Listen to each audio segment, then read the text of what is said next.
दोस्तों, एक व्यक्ति होता है और वह व्यक्ति डायल 112 नंबर पर कॉल करता है और पुलिस को वह फोन करता है और पुलिस से वह मदद मांगता है। जैसे ही वह पुलिस से मदद मांगता है तो लगभग 10 से 15 मिनट के बाद पुलिस की गाड़ी है वह आ जाती है। और जब पुलिस की गाड़ी आती है तो वह पुलिस वाले उसे बैक कॉल करते हैं और कहते हैं कि क्या हमारी बात संजय से हो रही है, क्या तुम संजय बोल रहे हो? तो वह कहता है कि जी हाँ, मैं संजय ही बोल रहा हूँ, आपकी बात संजय से ही हो रही है। और फिर ये पुलिस वाले हैं, ये संजय से पूछते हैं कि तुम कहाँ पर हो? तो यह संजय बोलता है कि साहब, यहाँ गली में एक प्ले स्कूल है, मैं वहीं पर खड़ा हूँ। और ये संजय कहता है कि साहब आप कहाँ पर हो? तो ये पुलिस वाले कहते हैं कि हम रोड के ऊपर हैं, आप ऐसा करो, आप रोड के ऊपर आ जाओ और जैसे ही हमारी गाड़ी दिखे तो तुम आगे हाथ दे देना, हम समझ जाएंगे कि तुम ही संजय हो। और जैसे पुलिस वालों ने कहा, ठीक संजय ने वैसा ही किया। वह रोड के ऊपर आता है और पुलिस की गाड़ी दिखती है तो वह हाथ देकर उसे रुकाता है। और फिर पुलिस गाड़ी रुकती है तो उसके बाद जो पुलिस वाले हैं वह कहते हैं कि तुमने आखिरकार डायल 112 नंबर पर कॉल क्यों किया था, तुम्हें क्या मदद चाहिए? तो वह व्यक्ति कहता है कि साहब, मेरी 19 वर्ष की लड़की है, नाम जिसका मनीषा है, और वह इसी पास की गली में एक प्ले विद्यालय है, वहां पर वह पढ़ाने के लिए आती है, लेकिन वह आज शाम से वह घर पर नहीं आई है। और वह व्यक्ति, जब उसकी बेटी है वह शाम तक घर पर नहीं आई है तो वह व्यक्ति है वह परेशान हो जाता है। वह पुलिस वालों से कहता है कि आप मेरी अपनी बेटी ढूंढने में मेरी मदद कर दीजिए। और ये पुलिस वाले हैं, यह इस बाप से बात तो सीरियस की थी, लेकिन जैसे ही उस बाप ने कहा कि जो मेरी लड़की है उसकी उम्र है वह 19 साल की है, यह पुलिस वाले यह 19 साल का नाम सुनते ही उस लड़की की, यह जो 3 पुलिस वाले थे यह तीनों आपस में हंसने लगते हैं। और यह पुलिस वाले हंसते हुए यह संजय से कहते हैं कि मुस्कुराते हुए कि जो तुम्हारी बेटी है वह कहीं भाग भूग गई होगी। तो जैसे ही संजय ने यह भाग भूग गई है यह बात सुनी तो संजय को बड़ा गुस्सा आता है और वह कहता है कि साहब, मैंने आपको मेरी मदद करने के लिए बुलाया था, न कि मैंने आपको यहाँ पर हंसी ठिठोली करने के लिए बुलाया। और फिर जैसे ही जो बाप है वह थोड़ा गुस्से में आता है तो पुलिस वाले हैं वह शांत हो जाते हैं, वह थोड़ा रुक से जाते हैं। और वह पुलिस वाले कहते हैं कि लगता है हमने कुछ गलत बोल दिया है। तो वह कहते हैं कि हमें क्या करना चाहिए? तो फिर वह जो संजय है वह बोलता है कि साहब, मेरी बेटी है जो पास ही में एक नर्सिंग कॉलेज है, वहां पर वह फॉर्म लेने के लिए गई थी, जो कि उसका नर्सिंग का फॉर्म भरवाना था। और फिर आखिरकार ये पुलिस वाले हैं जो उस व्यक्ति है संजय, उस संजय को अपनी गाड़ी में बैठाते हैं और गाड़ी में बैठाने के बाद ये सीधा उस नर्सिंग कॉलेज में पहुंच जाते हैं। हालांकि उस कॉलेज का जो गेट था वह तो बंद था, वह गाड़ी तो गेट के अंदर नहीं जा सकती थी, लेकिन जो संजय और पुलिस वाले हैं वह उतरकर उस कॉलेज में जाते हैं। और वह छोटे गेट से होकर अंदर जाते हैं तो वह देखते हैं कि वहां पर 3 व्यक्ति बैठे हुए हैं। उनमें से 2 व्यक्ति थे वह तो ऐसा लग रहा था कि जैसे नशे में थे, और जो एक व्यक्ति था वह थोड़ा सा सही सा लग रहा था। और यह संजय है, यह पुलिस की मौजूदगी में वह जो 3 व्यक्ति बैठे थे उनसे हाथ जोड़ते हुए कहता है कि साहब, मेरी बेटी है जिसकी उम्र लगभग 19 साल है, 19 साल की उम्र है मेरी लड़की की, नाम उसका मनीषा है, आपने देखा क्या यहाँ पर आई थी फॉर्म भरवाने के लिए? तो वह कहते हैं कि यहाँ पर तो कोई लड़की वड़की आई नहीं थी, यहाँ कोई लड़की आती ही नहीं है। और वह जो व्यक्ति वह कहता है कि अगर नहीं आई थी तो हमें सीसीटीवी फोटोज दिखा दीजिए। तो यह जो 3 व्यक्ति बैठे थे यह सही से संजय के जो सवालों के जवाब थे वह नहीं दे रहे थे, और साथ में जो पुलिस आई थी मदद करने के लिए वह भी उनसे सही से जवाब नहीं ले रही थी। और फिर यहाँ से वह बाप है वह अपने घर चला जाता है। और फिर इस मनीषा के लिए कुछ इतनी बात है वह कुछ इतनी हद तक बढ़ जाती है कि जो पूरा प्रदेश है वह सड़कों के ऊपर उतर आता है। आखिरकार ये जो लड़की है मनीषा, इसके साथ हुआ क्या था जिसके लिए पूरा प्रदेश सड़कों पर उतर गया था? इसकी पूरी घटना है वह आज हम इस कहानी के माध्यम से जानने की कोशिश करेंगे। नमस्कार, राधे राधे, जय श्री कृष्ण। दोस्तों, आज की जो मैं सच्ची घटना लेकर आई हूँ यह सच्ची घटना है हरियाणा राज्य की। और हरियाणा जो राज्य है उस राज्य का एक जिला लगता है भिवानी, और भिवानी जिले के अंदर ही एक गांव आता है गांव का नाम है लक्ष्मण की ढाणी और यहाँ के रहने वाली एक लड़की होती है जिसका नाम मनीषा है और लगभग उम्र उसकी 19 साल के आसपास है। और इस मनीषा ने पास ही में जो भिवानी है उसके पास में ही एक सिंगानी जगह लगती है और सिंगानी में उसने 1 महीने पहले ही एक स्कूल है वह ज्वाइन किया था और उस लड़की का रोज का रेगुलर रूटीन बन जाता है। वह सुबह तकरीबन 8 बजे के आसपास वह स्कूल में जाती है पढ़ाने के लिए बच्चों को और शाम को वह घर पर वापस आ जाती है। फिर एक दिन 11 अगस्त 2025 को वह लड़की जब शाम को घर पर नहीं लौटी, जब ये 11 अगस्त 2025 को यह लड़की जब स्कूल में जाती है तो फिर यह लगभग 11:23 पर अपने पिता को फोन करती है संजय को और कहती है कि पापा आज मुझे थोड़ा लेट हो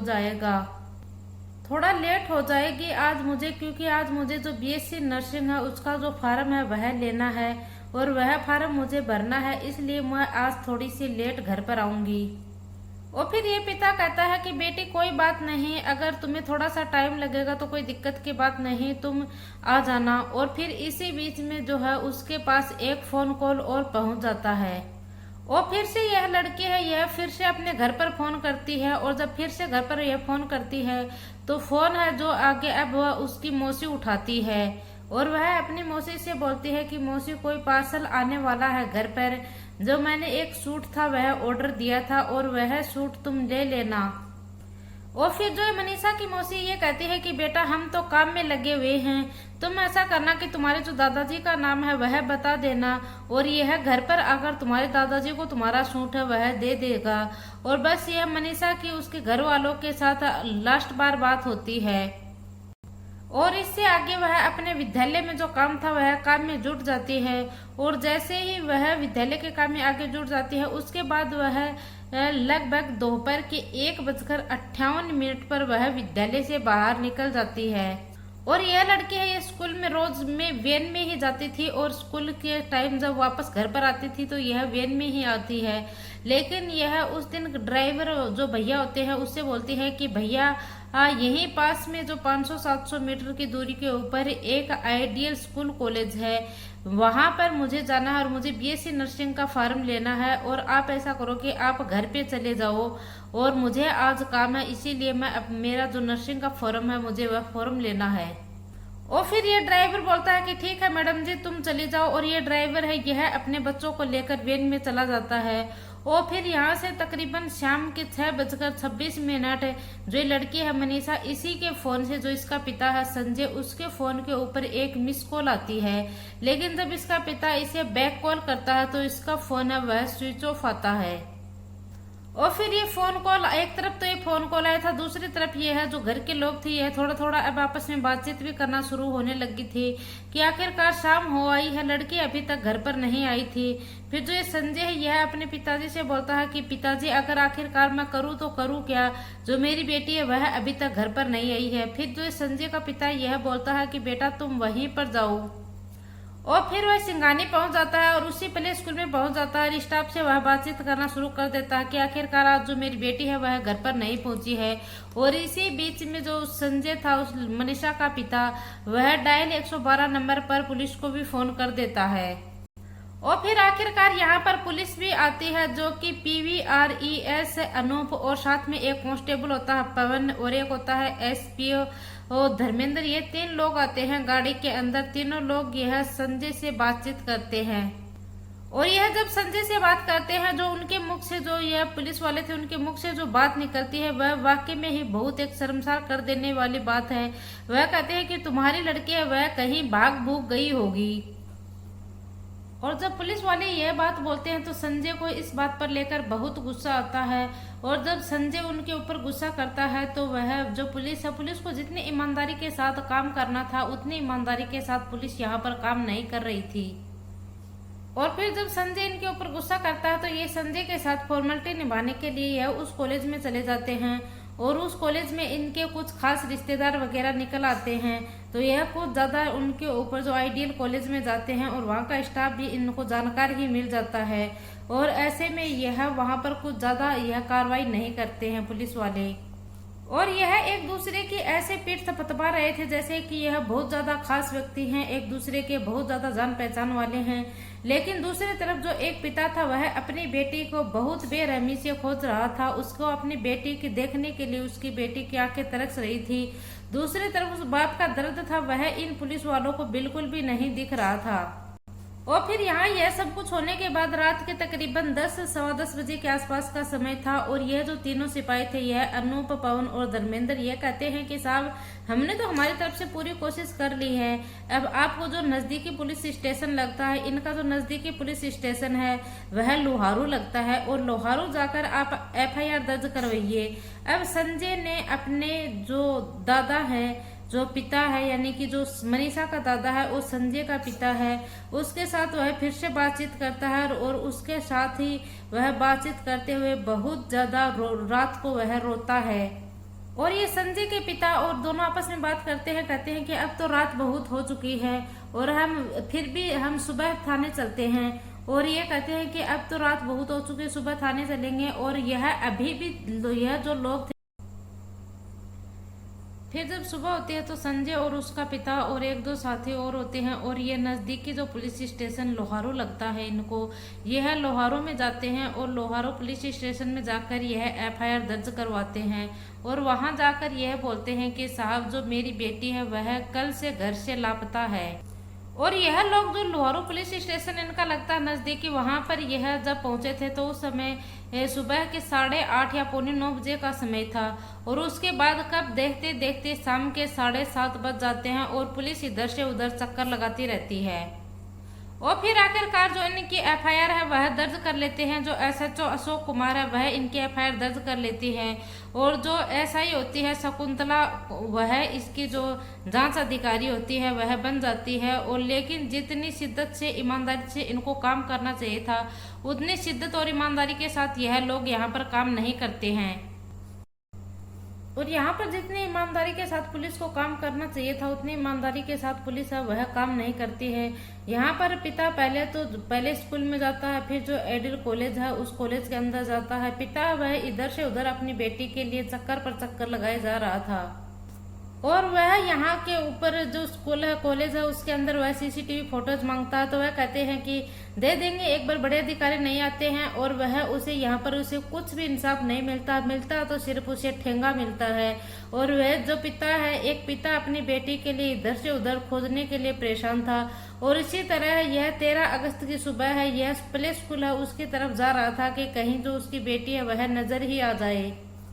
लेकिन यहाँ पर जो पुलिस है वह अगर इस मामले की गंभीरता से जांच करती तो पुलिस इसके नंबरों की CDIR निकलवाई जा सकती थी, उसके नंबरों की लोकेशन निकलवाई जा सकती थी। लेकिन पुलिस ने यहाँ पर जितना गंभीरता से यह मामला लेना था, उतने गंभीरता के साथ पुलिस ने यहाँ पर यह मामला लिया नहीं। और इसी बीच में जब 13 अगस्त 2025 की सुबह है, जो लोहारू थाना क्षेत्र है, उसी थाना क्षेत्र के अंतर्गत एक सिंगानी ये गांव लगता है। और उसी गांव में एक नहर होती है और नहर के पास से एक रास्ता होता है। और उस नहर के किनारे पर एक डेड बॉडी है वह मिल जाती है। आसपास के गांव वाले हैं वह पुलिस को सूचना देते हैं। और जब यह सूचना यह जो SI होती है शकुंतला, जो इसकी मनीषा की जांच ले रखी थी, SI शकुंतला ने उस जांच अधिकारी के पास भी वह जांच अधिकारी है वह संजय के पास फोन करती है। और ये संजय से कहते हैं कि एक बार संजय आप वहां पर आना, हमें वहां पर एक डेड बॉडी मिली है, क्या पता ये बॉडी आपकी डेड बॉडी को हो, आपकी बेटी की ही हो ये डेड बॉडी, एक बार आपको यहाँ पर आना जरूर है। और उस पिता के लिए यहाँ से सिर्फ एक पैरों की तले की जमीन सी खिसक जाती है। आखिरकार पिता करता तो क्या करता, पिता और उसके जो साथ कुछ लोग साथ और थे वह रोते हुए बिलखते हुए आखिरकार वह वहां पर पहुंच जाते हैं। और ये यहाँ पर पहुंचने के बाद उनके कपड़ों से उनकी बेटी की पहचान हो जाती है। लेकिन जिस हालत में यह बेटी मिली थी उसकी इन्होंने कभी कल्पना की ही नहीं थी। अब यहाँ पर जो मामला है वह बहुत ज्यादा बढ़ जाता है। और देखते ही देखते यहाँ पर गांव के लोग थे वह भी इकट्ठे हो जाते हैं। जिन लोगों ने इस बेटी को देखा था वह सभी लोग देखकर दंग रह जाते हैं कि जो बेटी थी उसकी आंखें थी वह भी निकली हुई थी और जो श्वास की नली है वह भी निकली हुई थी। और साथ ही जो इसकी गर्दन है, इसकी गर्दन के ऊपर भी चंद्रमा जैसा आकार होता है, निशान होता है। और यह 29 सेंटीमीटर तो चौड़ा होता है और 16 सेंटीमीटर का यह घाव होता है लंबा। और यह घाव ऐसा लग रहा था कि जैसे किसी ने इसके ऊपर बार बार जो धारदार हथियार है उससे इसके ऊपर वार किया हो। और बहुत ही घिनौने तरीके से उसके साथ यह ऐसा किया गया है। उसके कपड़ों से देखकर लग रहा था कि इस लड़की के साथ बहुत ही क्रूरता से यह सब किया गया था। और इसके पिता और घर वाले हैं वह इस बेटी को अपने कपड़ों से देखकर उस बेटी की पहचान कर लेते हैं। आखिरकार जो पुलिस है वह इस डेड बॉडी को हिरासत में लेती है और हिरासत में लेने के बाद इसे पोस्टमार्टम के लिए भेज देती है। फिर जब इसका जो पोस्टमार्टम है वह भिवानी में हो रहा था तो इसी की जो यह चर्चा थी, ये 14 तारीख को यह जो खबर है ये पूरी तरह आग की तरह फैल गई थी। और 14 तारीख को लोग थे वह सड़कों पर उतरना शुरू कर दिया कि जो एक गरीब और मजदूर व्यक्ति है संजय, उसकी बेटी का आज यह हालत हुआ था। अगर यह लड़की अगर किसी नेता की या किसी विधायक की होती तो उसके साथ ऐसा कभी भी नहीं होता, पुलिस उसकी सुनवाई जरूर करती। और यह एक मजदूर की बेटी थी, इसीलिए पुलिस थी वह पूरी ईमानदारी के साथ, पूरी शिद्दत के साथ अपना काम नहीं कर रहे थे। और इसीलिए जब यहाँ पर पुलिस शिद्दत और ईमानदारी के साथ काम नहीं करती है तो लोगों में गुस्सा और शिद्दत है वह बहुत ज्यादा बढ़ जाती है और लोगों को जैसे कि धरना प्रदर्शन होना शुरू हो जाता है। आखिरकार 14 तारीख को जब इसकी पोस्टमार्टम रिपोर्ट के बाद परिवार वालों को बॉडी सौंपी जाती है तो परिवार वाले कहते हैं कि हम जब तक हथियार जो हमारी बेटी के जो हत्यारे हैं वह पकड़े नहीं जाएंगे तब तक हम यह बॉडी जो डेड बॉडी है यह हम नहीं लेंगे। बस इतना था कि यहाँ पर घर वालों की जो समर्थक थे वह भी बढ़ने लग जाते हैं। लोग यहाँ पर सड़क पर उतरना शुरू हो जाते हैं और घर वालों की बस एक ही मांग थी, जो हत्यारे हैं हमारी बेटी के वह पकड़े जाएं, उसके बाद ही जो डेड बॉडी है हम हमारी बेटी की लेंगे, अन्यथा हम ये डेड बॉडी कभी भी नहीं लेंगे। हमारी बेटी के जो हत्यारे हैं वह हमें किसी भी हालत में पकड़े जाने चाहिए। और फिर ऐसे करते करते 16-17 तारीख को भी लोग सड़कों पर उतर जाते हैं। कई कई घंटों तक हंगामा होता है, प्रदर्शन होता है और यहाँ पर लोग जो बच्चों के स्कूल कॉलेजें हैं वह भी बंद हो जाती हैं। और यहाँ पर लगातार लोगों में जो मनीषा को लेकर उबाल फैल रहा था, यहाँ पर व्यापारी वर्ग के लोग हो वह भी यहाँ पर धरना प्रदर्शन कर रहे थे। स्कूल कॉलेज के बच्चे हो या फिर कोई दुकान वगैरह के मार्केट वाले, सभी लोग यहाँ मनीषा को इंसाफ दिलाने के लिए सभी धरना प्रदर्शन करना शुरू कर देते हैं। और अब जाकर कहीं ना कहीं ये पुलिस है इसकी नींद टूटती है और सरकार की नींद टूटती है और इसके बाद जो मुख्यमंत्री है उसको भी बयान देना पड़ता है। तमाम अधिकारियों को अब मैदान में उतरना पड़ता है। अब चाहे एसपी हो, आईजी हो, चाहे डीजी हो और तमाम तरह के जो अधिकारी हैं वह मैदान में उतर आते हैं, आश्वासन देने शुरू कर देते हैं कि चाहे हम कुछ भी हो जाए, हम आपकी बेटी के जो हत्यारे हैं उनको हम जल्दी से जल्दी गिरफ्तार करेंगे और पूरी ईमानदारी के साथ काम करेंगे। और यहाँ पर जो पुलिस की गलती थी उसको लिपापोती की जा रही थी और साथ ही जो सुमित आईजी होते हैं 2014 के जो ऑफिसर होते हैं इनको यह चार्ज दे दिया जाता है और जो मनवीर सिंह होते हैं इनका तबादला यहाँ से कर दिया जाता है। और साथ ही जो एसएचओ अशोक कुमार होते हैं इनको निलंबित कर दिया जाता है। और ये जो शकुंतला होती है एसआई अधिकारी, जो इस मामले को बहुत ही घिन तरीके से ले रही थी, सही तरीके से इसके ऊपर काम नहीं कर रही थी, इसको लापरवाही कर रही थी, इस मामले में इसको भी यहाँ पर सस्पेंड कर दिया जाता है। और साथ ही जो पीबीआर की टीम आई थी उनमें जो 3 व्यक्ति आए थे जिसमें ईएस, अनूप, कांस्टेबल पवन और धर्मेंद्र होते हैं, इन तीनों को भी यहाँ पर निलंबित कर दिया जाता है। और यहाँ पर इनको ऐसा लग रहा था कि इन 5 को निलंबित करने से या इनका ट्रांसफर करने से यहाँ पर पब्लिक का गुस्सा वह शांत हो जाएगा, लेकिन पब्लिक का गुस्सा अब यहाँ पर और ज्यादा बढ़ जाता है। तो इन लोगों की क्रूरता थी कि अगर इन्हें सस्पेंड कर दिया तो इन्हें दोबारा चार्ज मिल जाएगा, ट्रांसफर कर दिया तो दोबारा चार्ज मिल जाएगा, जो हमारी बेटी मर गई है वह क्या हमें दोबारा वापस मिल जाएगी, और जो एक गरीब बाप की बेटी मरी है वह क्या वापस लौट जाएगी। इतना कहने पर चाहे झज्जर हो, जींद हो, फतेहाबाद हो, यहाँ पर सभी जगह पर लोग हैं वह सड़कों के ऊपर उतर आते हैं। और यहाँ पर पक्ष विपक्ष के लोग, यूनियन और छात्र छात्राएं, व्यापारी लोग सड़कों पर उतर आते हैं। और इन लोगों का सिर्फ एक ही कहना था कि हमें किसी भी हालत में इंसाफ चाहिए, जिसमें कि जो पहला है जिला अस्पताल भिवानी, इसमें यहाँ पर इसका पोस्टमार्टम होता है। और फिर जो दूसरा पोस्टमार्टम है वह रोहतक के पीजीआई में, इसमें जो पता चलता है इसमें इसका जो पोस्टमार्टम है वह होता है मनीषा का। और जब रोहतक में इसका पोस्टमार्टम हुआ तो इसमें यहाँ पर पता चलता है कि इस लड़के का गला काटा गया है और साथ ही जो इसकी डेड बॉडी है उसको जानवरों ने कुचला है या फिर अलग अलग जानवरों ने इसकी जो डेड बॉडी है उसको नोचा है। और फिर यहाँ पर यह मामला है यह अभी भी शांत नहीं होता है। फिर 18 अगस्त 2025 को दोपहर के आसपास का वक्त था। सोशल मीडिया के ऊपर एक पत्र है वह बहुत तेजी से वायरल होने लग जाता है। हालांकि इससे पहले भी एक दिन पहले डॉग स्क्वाड, फोरेंसिक टीम और पुलिस टीम जो कि नहर के आसपास के इलाके में पहुंच गई थी और नहर के किनारे पर पहुंचकर यह जो तमाम तरह के सबूत थे वह जुटाने की कोशिश कर रहे थे, लेकिन इन लोगों को यहाँ पर कोई भी सबूत है वह नहीं मिल पाता है। और फिर 18 अगस्त को सोशल मीडिया के ऊपर जो एक पत्र है वह बहुत तेजी से वायरल होने लग जाता है। उसमें पता चलता है कि मनीषा ने 18 अगस्त को दोपहर के समय में 600 रुपए का जो एक कीटनाशक दवाई आती है वह दवाई खरीदी थी। और ये कहते हैं कि जो मनीषा है इसने यह कीटनाशक दवाई थी यह पी ली थी और इसने अपनी जान दे दी थी। बस यह पत्र था, यह सोशल मीडिया के ऊपर बहुत तेजी से वायरल होने लग जाता है। दरअसल उस लेटर को तैयार किया जाता, दावा किया जाता है कि आखिरकार इस लेटर में है क्या और ये हैंडराइटिंग है, यह हैंडराइटिंग है ये मनीषा की है कि नहीं है। और यह जो लेटर था यह इंग्लिश तर्जुमा में लिखा हुआ था, क्योंकि मैं अब हिंदी में आपको पढ़कर बताती हूँ। तो इसमें लिखा हुआ था कि सॉरी मम्मी पापा, मैं आपको प्रॉब्लम में नहीं देख सकती।